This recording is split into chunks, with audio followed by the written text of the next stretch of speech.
Hey everyone, I'm Alex, and today we're going to be taking a look at some equipment that is available for students to check out at the University of Waterloo's Stratford School of Interaction Design and Business.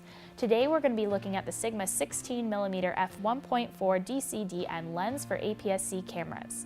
So let's take a look.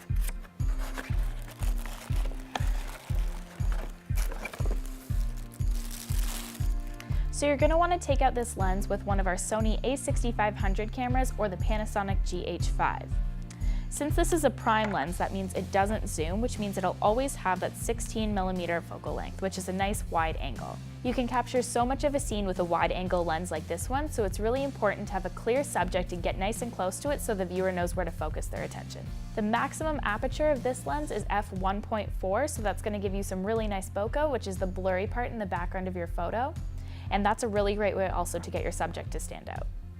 One of the strongest points of the Sigma 16 is image quality. It's been credited as one of the best lenses for APS-C cameras because it creates extremely sharp images. Overall, this lens is great for lots of situations, especially documentary shooting, landscape shooting, and street shooting. So there you have it, the Sigma 16mm f1.4 DC DN lens. Don't forget to subscribe for more videos like this and feel free to drop a question or a comment below. Thanks again for watching and feel free to come check out this lens for yourself at the Stratford School of Interaction Design and Business.